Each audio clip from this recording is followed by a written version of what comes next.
bukan mayat bagi bidalah wajibkan karim wajib bisultani.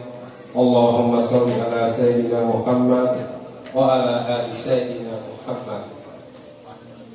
Yang mohon izin pada tokoh agama, tokoh masyarakat pada kesempatan yang berbahagia ini 10 April 2021, izinkan yang memberikan penghormatan pertama dan yang kami muliakan hari ini adik kami Zainul Mutakin sebagai Ketua Yayasan Rinjani Foundation dan segenap anggotanya yang sedang berulang tahun pertama.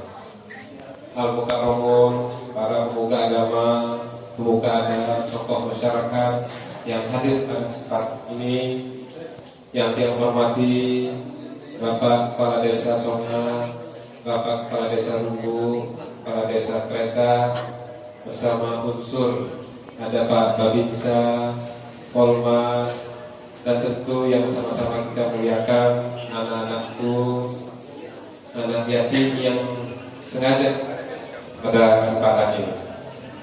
Alhamdulillah wa syukurillah, tentu tidak henti-hentinya kita memanjatkan puji syukur kehadirat Allah Subhanahu wa taala yang ingat pada posisi 10 April tahun 2020 yang dulu situasi kita sangat mencekam di Lombok Timur ini.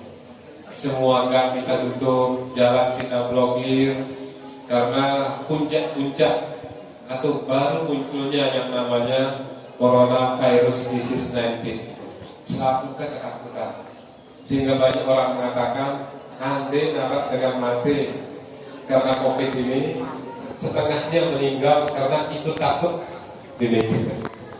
Alhamdulillah setahun karena peradaban manusia sudah berdampingan kita dengan virus ini, tidak boleh melakukan aktivitas apapun selama kita tetap berikhtiar menjalankan protokol kesehatan COVID-19 yang sangat sederhana. Yang paling ampuh itu adalah mudah merasa sakit, mohon jangan keluar rumah dulu. Karena kita ini berikhtiar menghidupi anak cucu kita, istri, keluarga, nganggur kita keluar, tetapi tolong menggunakan masker dan hindari kerumunan dulu. Insya Allah memasuki beberapa hari lagi Ramadan 1442 Hijriah, yang tentu ini adalah kesempatan emas kita untuk meningkatkan kualitas ibadah kita. Negara ini atau Satgas COVID-19 tidak membatasi kita. Tentu tidak boleh kita membatasi warga negara menjalankan ibadah. Hanya kita diingatkan untuk tetap melaksanakan protokol kesehatan COVID-19. Hadirin yang hormati, 3 pembicara tadi, Pak Zainul Mutakin, anggaplah Presak Kabarnos ke arah Kepala Desa Presak Nangade. Banyak masih Pak Zainul. Pembicara kedua kita berbicara sejarah, ada Kepala Desa Songa tentu selaku tuan rumah. Lalu yang sendiri sekretaris daerah arah Kepala Desa Lumbu hadir. Itu menandakan dukungan warga, dukungan pemerintah desa kepada warga itu sangat bagus. Kita berikan aplaus kepada tiga kepala desa.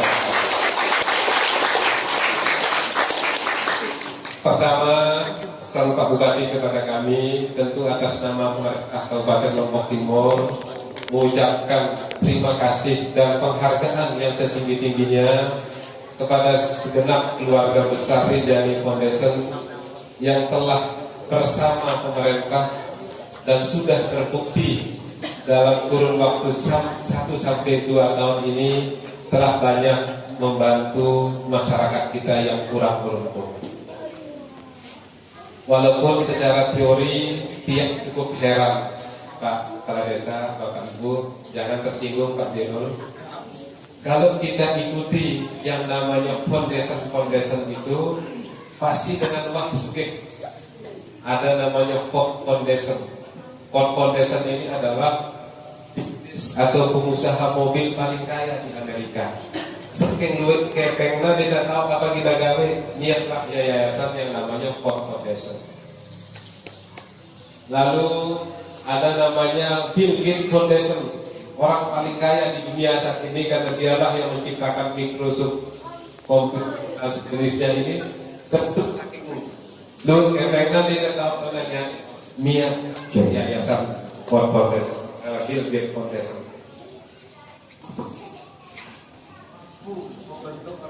Karena memang secara teori orang mengatakan ada 4 tingkatan kebutuhan manusia yang sangat terkenal kalau kita kuliah. Adik-adik mungkin sudah memahaminya, yang namanya teori motivasi berdasarkan jenjang kebutuhan Abraham Maslow.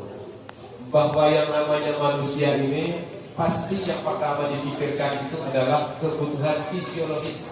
Apa kebutuhan fisiologis? Kebutuhan hidup. Ya, kita makan, kita perlu minum, perlu pakaian, perlu rumah, perlu lingkungan yang bagus. Itu namanya kebutuhan fisiologis.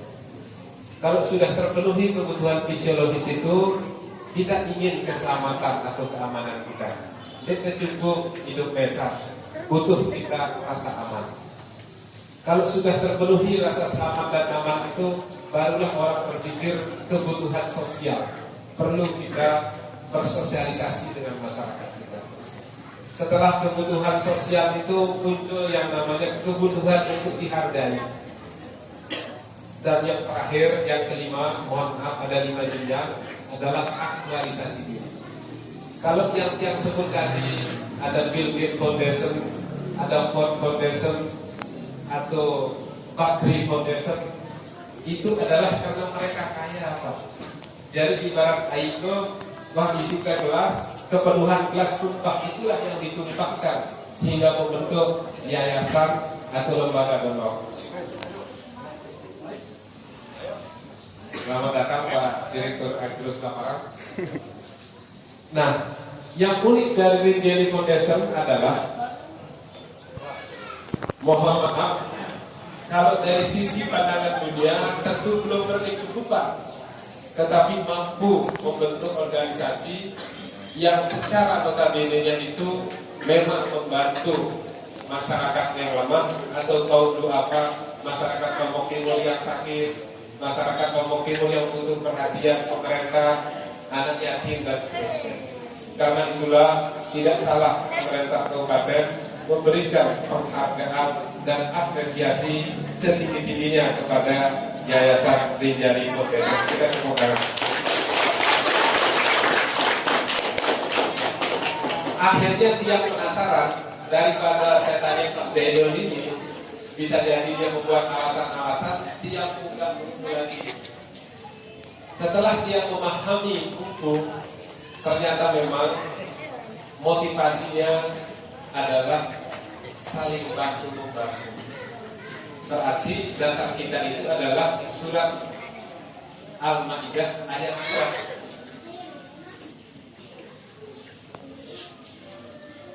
Pak Anu ini ahlinya nih, Pak Rocky atau Ustaz Kemudian wa ta'awanu 'alal birri wat taqwa wa la ta'awanu 'alal ismi wal udwan wattaqullah innallaha yasjudu.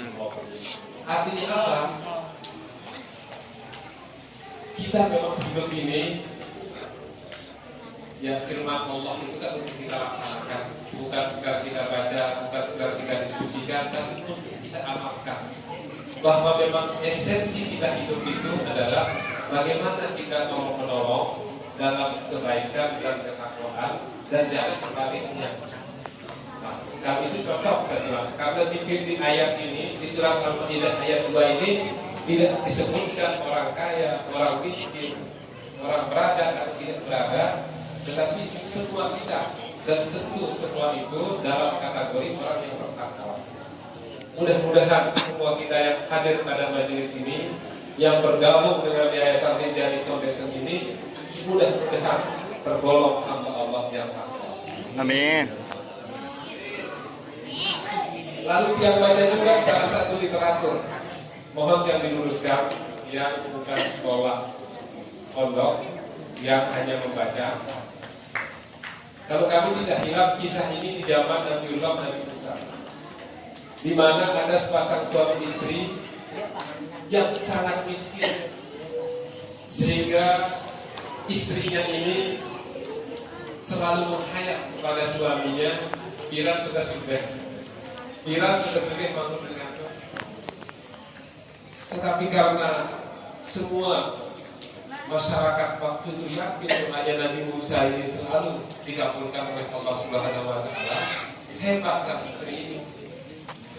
Pak, kemudian kita menghadap kepada Nabi Musa, kalian Nabi, dan Nabi ini terkenal doanya itu langsung diijabahkan. Apa ditetes dengan sugih kepada setahun. Setelah itu kabut dan miskin makanya. Ini kan sebuah khayalan dari orang tua. Padahal kalau secara apakah kan ya, tetapi di sini membuktikan doa itu juga bagian dari ikhtiar yang luar biasa. Ketuk ya istilah semangatnya kan Nabi Musa. Kalau saya salah mohon diluruskan. Akhirnya betul didoakan dan terbukti. Ternyata sepasang suami istri ini sugihnya luar biasa. Yang jadi persoalan adalah menjelang dia berulang tahun setahun, anggaplah saat ini yang berlalu bulan Januari, begitu ke sektor bawah mulai susah ya.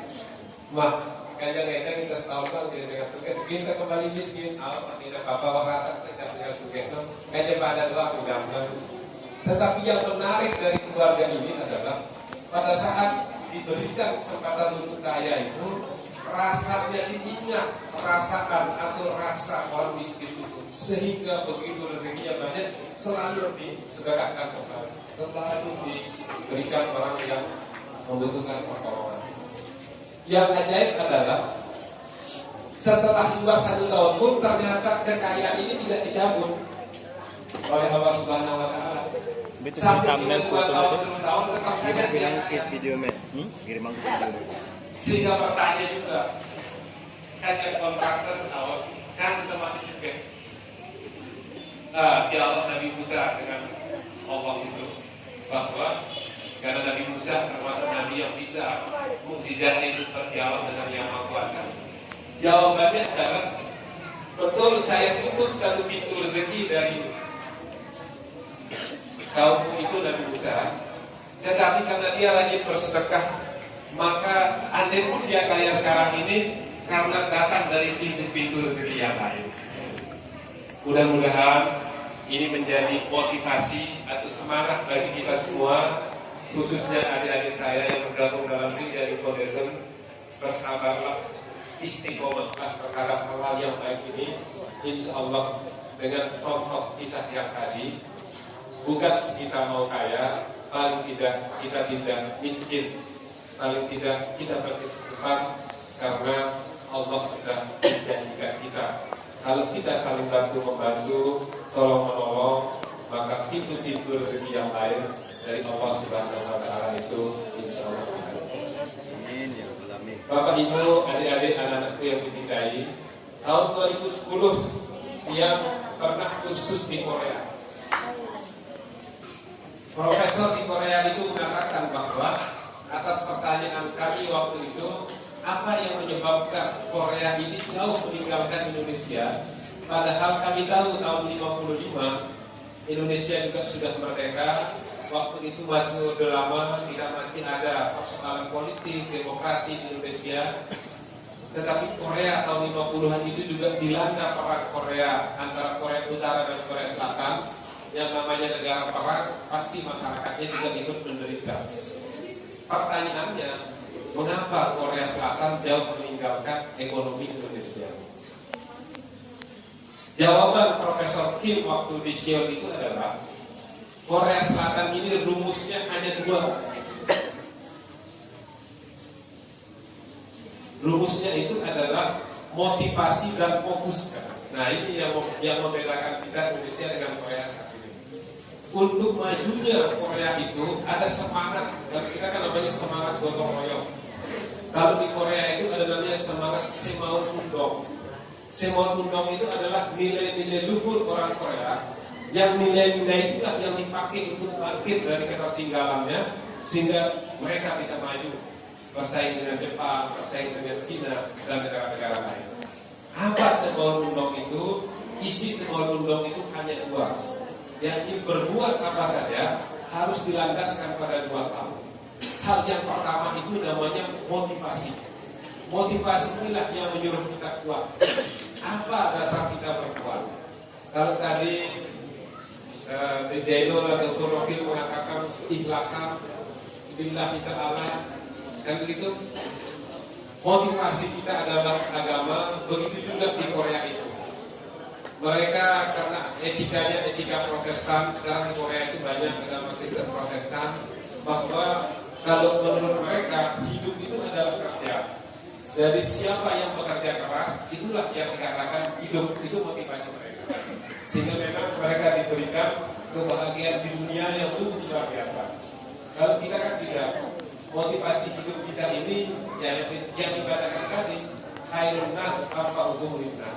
Sebaik-baik manusia adalah manusia yang paling banyak manfaatnya untuk orang lain. Motivasi kita surat Al-Maidah ayat 2 itu. Kita dianjurkan, bahkan diperintahkan untuk tolong-menolong dalam kebaikan dan ketakwaan, dan jangan tolong-menolong untuk sesuatu kesesatan atau ketidakbajikan. Itulah motivasi kita, motif kita berbuat. Sehingga tidak kita menunggu kaya dulu baru kita menyumbang, tetapi selama ada pikiran, tenaga, harta apalagi, ya kita harus berbuat.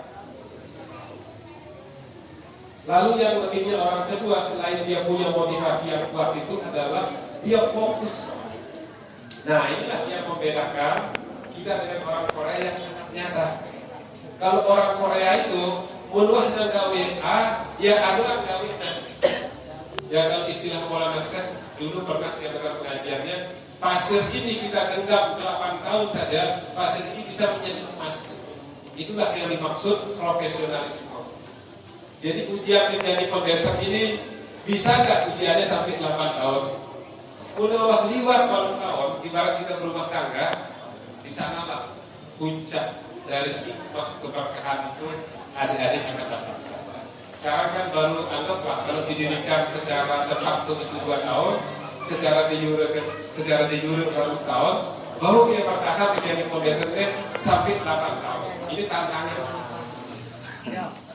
Ini tantangan, karena saya yakin banyak teori, banyak hikmah, banyak contoh. Kita berumah tangga saja, pun baru tahun pertama itu katanya kan perkawinan itu ibarat pohon mangga. Pohon mangga yang normal itu kan 8 tahun katanya baru berbuah, dengan kita jangkokan dan sebagainya.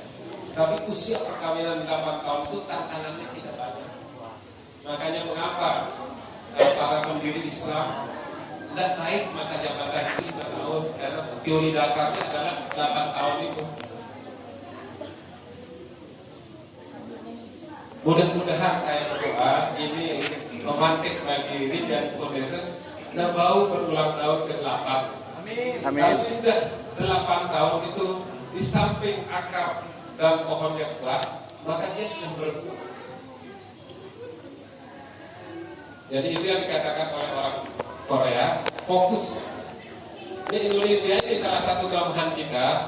Anggaplah dalam teori pemerintahan itu ada namanya state, negara, ada namanya corporate, pelaku usaha, ada namanya civil society, low government organization, NGO.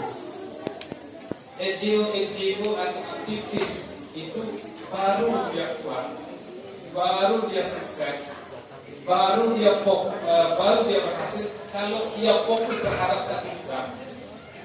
Harapan dia mudah-mudahan menjadi pondasi tetap fokus saja ke hal-hal yang membantu masyarakat kita yang lemah. Jadi malah tidak fokus ke bidang-bidang lain. Istilah sangka kita disangka semakin duit jari kita, semakin duit kita jari. Jadi terus sehingga kita tidak fokus. Harapan saya di Deno dan kawan-kawan fokus saja sesuai dengan apa motivasi dasar untuk organisasi. Mau selalu menerus, maka dia jadi pegawai. Karena Korea sudah mengerjakan kita. Orang Korea itu kalau dia si A hanya industri pajak saja. Ini berbicara ginseng saja dia pikirkan. Ini memang kita manusia ini karena dia manusia sipil. mata sipit ini kan seketik kita tanya. Kita orang Indonesia ini rata-rata kita pulau selalu memilih negara kita, oleh pegawai kita dijari. Ini tantangan. Kalau kita mau sukses, ya kita ikuti lah. Kan habis sudah mengatakan belajarlah aspek dari kita, hal-hal yang baik di mereka bagus kita lakukan. Tapi tidak semua juga bisa kita laksanakan karena filsafat kita berbeda. Nah, yang kedua ingin saya sampaikan sekali lagi adalah mudah-mudahan Rinjani Foundation ini fokus ke satu bidang. Waktu kita Asian Games ada nyanyinya siapa itu kan terus fokus, tetap fokus. Karena kalau kita tidak fokus, konsentrasi kita tidak ada orang hebat. Nah, lalu yang ketiga ini saya sampaikan, setelah kita fokus, memang untuk kita sukses kita tahu pegawai desa. Pasti kita akan membangun kerjasama dengan orang lain atau organisasi lain. Itulah yang namanya kolaborasi atau sinergi. Andai Pak Dedo tidak bisa menjadi foundation juga berdiri sendiri. Harus ramah dengan kepala desa, harus ramah dengan Pak Camat, dengan Pak Bupati, dengan stakeholder terkait. Untuk apa? Supaya kita sama-sama jalan. Pak Kepala Desa tidak usah merasa terganggu.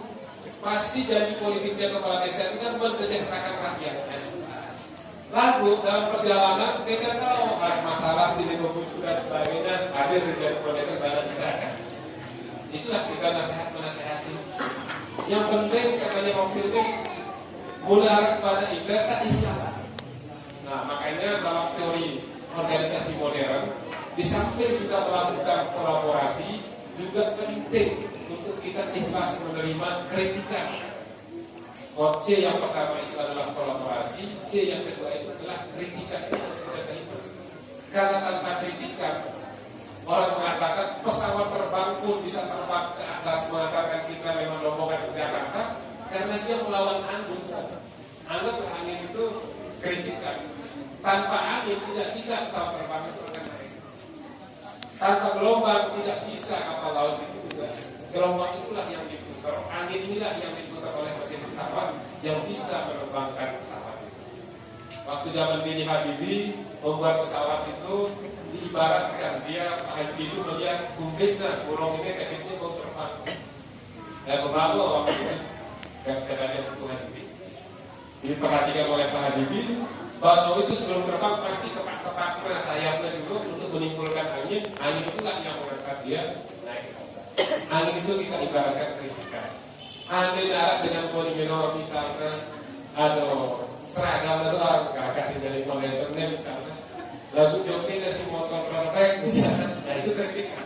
Sabar, kita tahu akan mungkin punya puskol ya kan?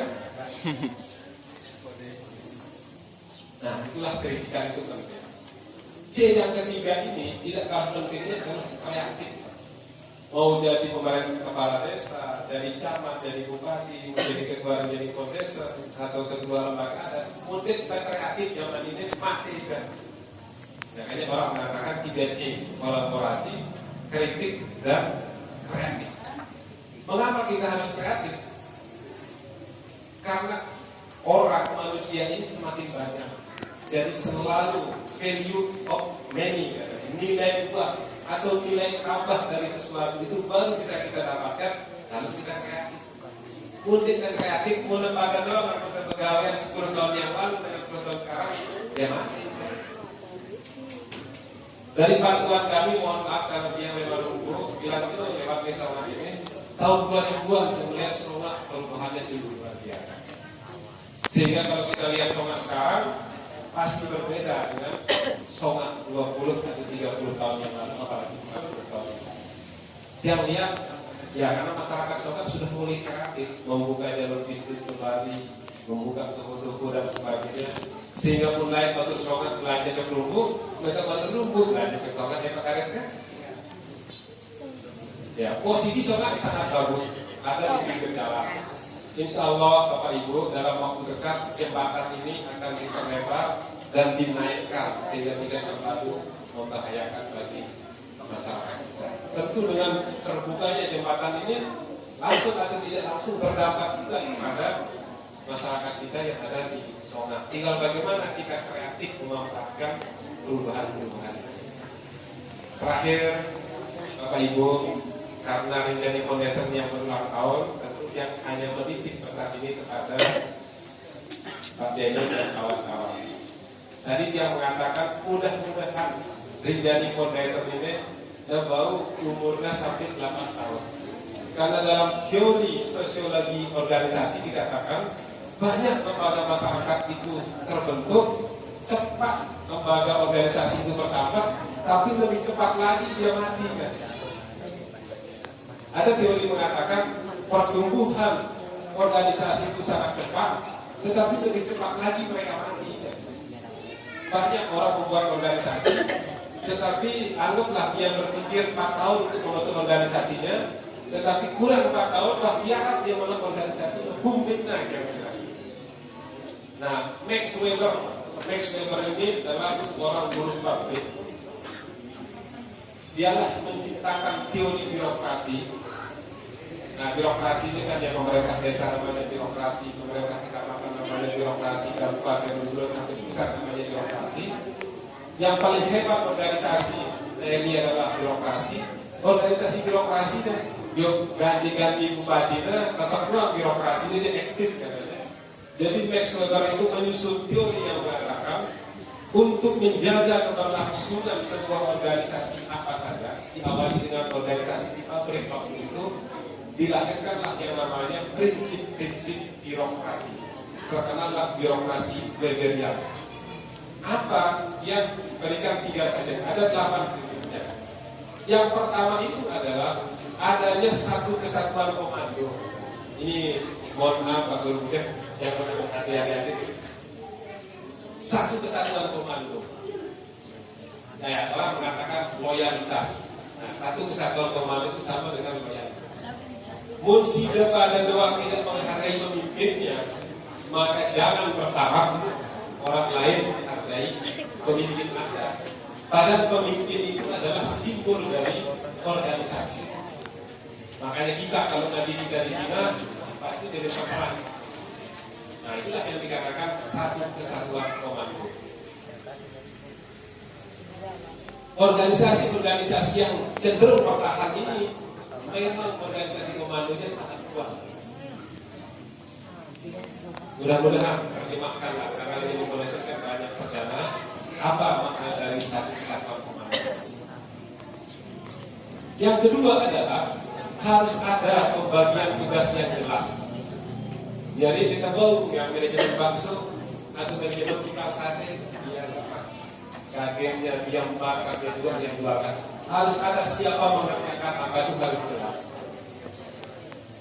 Avatar saja, avatar itu baru 2. Kalau avatar yang ahli di angin, avatar yang ahli di air, ahli di dia bersatu. Itu sebenarnya kolaborasi. Mengapa? Karena pekerjaannya sudah dibagi. Jadi mohon pembagian tugas yang jelas nanti. Makanya komando itu didasarkan atas wilayah dan fungsional kan. Ada Rinjani Foundation koordinator kecamatan Sakra Barat, Sakra Timur. Pembagian wilayah. Ada divisi anak yatim misalnya. Ada divisi kaum difabel misalnya. Ya, itu harus terjadi bagi.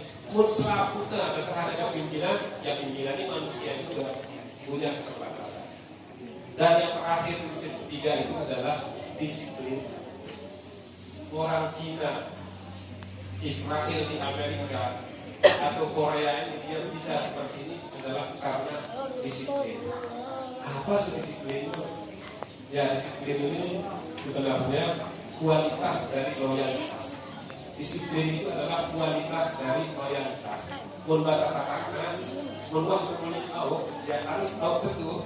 Jadi kita muni tahu, lalu esok kita muni tahu.